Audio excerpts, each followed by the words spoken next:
नमस्कार दोस्तों, स्वागत है आपका आपके अपने YouTube channel fortune flow with Saranyu में। दोस्तों, आज के वीडियो में हम बात करने जा रहे हैं कि क्या होता है जब प्लैनेट सन यानी सूर्य देव प्लेस्ड होते हैं कुंडली के फोर्थ हाउस यानी चतुर्थ भाव में।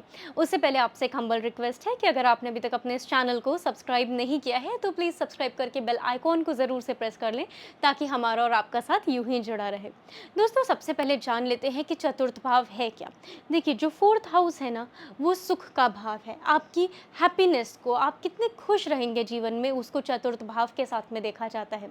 रिलेशंस की बात करें तो ये आपकी मदर यानी माँ को रिप्रेजेंट करता है। मदर, माँ के साथ में आपके रिलेशंस कैसे रहेंगे, उस चीज़ को भी हम चतुर्थ भाव के साथ में देखते हैं। उनकी पर्सनालिटी को भी फोर्थ हाउस से ही देखा जाता है। इसके अलावा अगर मटीरियल चीज़ों की बात की जाए तो आपके फिक्स्ड एसेट्स को यानी रियल स्टेट, लैंड प्रॉपर्टी, आप जो घर बनाते हैं वो, व्हीकल्स, इन सबको चतुर्थ भाव के साथ में देखा जाता है।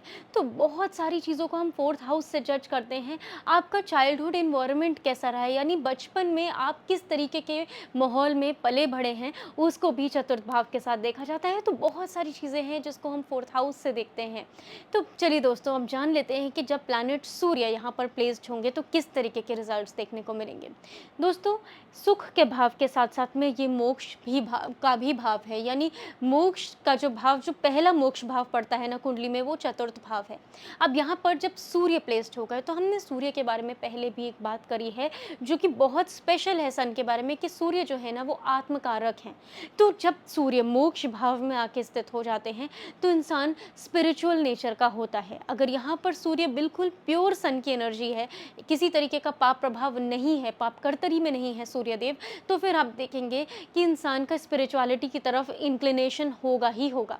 इसके साथ में चलिए अब बात करते हैं माँ के बारे में। देखिए, मदर जो है ना, अगर फोर्थ हाउस में सन है तो आप देखेंगे कि मदर जो है ना, ऐसे इंसान की, उनका नेचर जो होता है वो थोड़ा सा डिसिप्लिन्ड होता है, यानी स्ट्रिक्ट नेचर की माँ हो सकती हैं ऐसे इंसान की। हो सकता है कि रिलेशनशिप भी जो हो, मतलब मदर का कंट्रोलिंग नेचर हो सकता है, एक फादरली नेचर हो सकता है, यानी फादर की तरीके से डिसिप्लिन में रखने वाली, थोड़ा सा गुस्सा हो सकता है।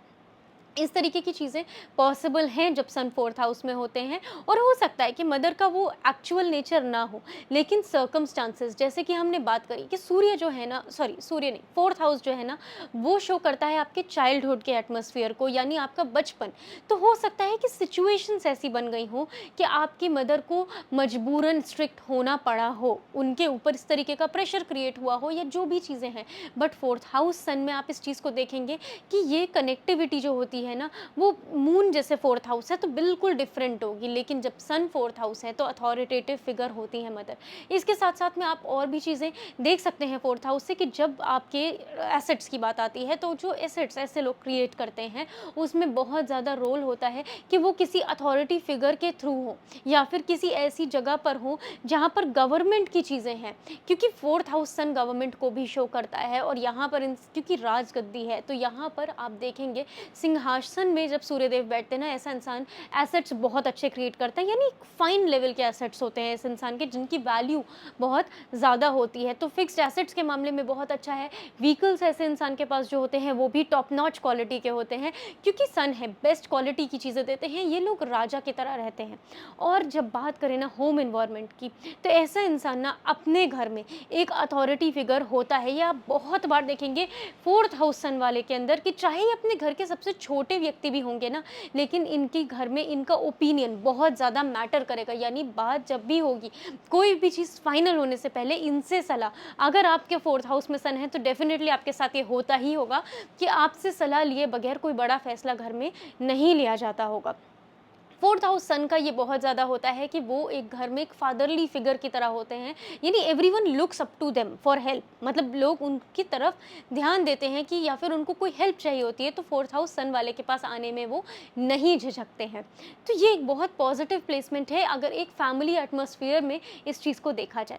इसके अलावा देखिए, अगर चाइल्डहुड इन्वायरमेंट की बात करें तो थोड़ा-सा डिफ़िकल्ट चाइल्डहुड ऐसे व्यक्ति का हो सकता है, क्योंकि सूर्य जो है ना क्रूर ग्रह हैं, क्रूअल प्लैनेट है। तो आप यहाँ पर इस चीज़ को ज़रूर देखेंगे कि ऐसा इंसान ना थोड़ा-सा स्ट्रिक्ट एटमॉस्फेयर में पले-बड़े होना, या फिर बचपन में कुछ ज़्यादा ही एग्रेशन को फेस करना, इस तरीके की चीज़ें बहुत ज़्यादा होती हैं जब जिनके सूर्य 4th हाउस में है।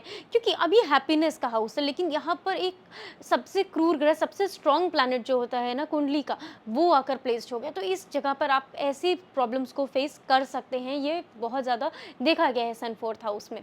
इसके अलावा हैप्पीनेस की बात करें तो ऐसे इंसान को थोड़ा-सा ये चीज़ है कि अथॉरिटी के बाद थोड़ा-सा हैप्पीनेस ज़्यादा फ़ील होती है। यानी आप ये देखेंगे कि ये लोग ना जब प्रॉपर्टी के पेपर्स पे साइन करेंगे, जब ये कोई डील के लिए जो सिग्नेचर्स होते हैं ना, ये जब वो करते हैं, then they feel actually very much happy, क्योंकि एक अथॉरिटी, एक सेंस ऑफ अथॉरिटी इनको फील होता है, एक कंट्रोल ओवर देयर लाइफ। तो सन 4th हाउस वालों की हैप्पीनेस का बहुत बड़ा रीज़न होता है कि जब भी अपनी लाइफ में एक फिक्स्ड एसेट को क्रिएट करेंगे, इनको अंदरूनी खुशी महसूस होती है। इनके लिए लिक्विड कैश से ज़्यादा एसेट्स मैटर करते हैं, यानी इनके पास वो चीज़ें होनी चाहिए। ये जब उन पोजेशंस को अपने पास रखते हैं, तब ये बहुत ज़्यादा खुश होते हैं। इनके सुख का रीज़न ही वो होता है। और दूसरा रीज़न होता है इनकी मदर, क्योंकि सुख के भाव में जब सूर्य आ जाते हैं तो आप ये देखेंगे कि आत्मा से कनेक्शन है। अब मदर के साथ में कोई नॉर्मल कनेक्शन, एक सरफेस कनेक्शन नहीं है, एक बहुत ही डीप लेवल, एक आत्मिक कनेक्शन होता है, सोल कनेक्शन होता है। तो चाहे मदर कितनी भी स्ट्रिक्ट हो, चाहे कितने गुस्से वाली हो, लेकिन ये व्यक्ति फिर भी उनसे इंटरनली बहुत ज़्यादा कनेक्टेड होते हैं। तो सन 4th हाउस बहुत अच्छी प्लेसमेंट है। ऐसे लोगों का अगर करियर की बात करें तो गवर्नमेंट जॉब में जाना बहुत ज़्यादा चांसेस बनते हैं, क्योंकि यहीं से चतुर्थ भाव से सूर्य की सीधे सप्तम दृष्टि पड़ती है दशम भाव पे, यानी 10th हाउस में, जहाँ पे सूर्य को दिशा बल भी प्राप्त होता है। तो आप यहाँ पर देखेंगे कि ऐसे लोग गवर्नमेंट जॉब में बहुत ज़्यादा जाते हैं और इनको बहुत ज़्यादा उसमें सक्सेस भी मिलती है। इसके अलावा देखिए, जो चतुर्थ भाव है ना, वो पब्लिक को भी शो करता है। तो यहाँ पर आप देखेंगे कि ऐसे लोग पब्लिक के साथ में डीलिंग करने में भी बहुत ज़्यादा एक्सपर्ट होते हैं, चाहे फिर वो गवर्नमेंट की फील्ड में हो, चाहे एक्सटर्नल फील्ड में हो। लेकिन आप देखेंगे कि पब्लिक डीलिंग में ऐसा व्यक्ति बहुत अच्छा परफॉर्म करता है, क्योंकि सन है। तो यहाँ पर लोगों को कंट्रोल करना, मैनेज करना बहुत अच्छे तरीके से आता है। ऐसे व्यक्ति को बहुत ग्रेसफुली करते हैं ये लोग ऐसा। तो ओवरऑल सन 4th हाउस एक बहुत अच्छी प्लेसमेंट है, सक्सेस के लिए बहुत फ़ायदेमंद है, क्योंकि दशम भाव को देख रहे हैं सूर्य। तो यहाँ पे गवर्नमेंट से सपोर्ट मिलना, चाहे फिर आपको जॉब के थ्रू हो, बिजनेस के थ्रू हो, कॉन्ट्रैक्टर के थ्रू हो, कोई भी तरीके से बहुत ही अच्छी प्लेसमेंट है ये।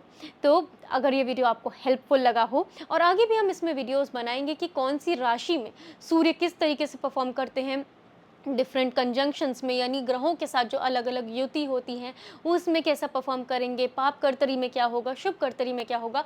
तो ओवरऑल काफ़ी सारे आगे वीडियोस आएंगे जिसमें आपको और डिटेल में इन चीज़ों को जानने को मिलेगा, जिससे कि आप अपना बर्थ चार्ट खुद से देख के अच्छे से समझ पाएँ कि किस तरीके से प्लैनेट वर्क कर रहा है आपके लिए, और यही हमारा मोटिव भी रहता है। तो दोस्तों, इस वीडियो को यहीं फिनिश करते हैं। आई होप कि आपको ये वीडियो पसंद आया होगा। अगर ऐसा है तो इसको अपने फ्रेंड्स और फैमिली के साथ ज़रूर से शेयर करें। चैनल को सब्सक्राइब करके वीडियो को लाइक कर लें। मिलते हैं अगले वीडियो में। इस वीडियो में हमारे साथ जुड़ने के लिए बहुत बहुत धन्यवाद। राधे राधे।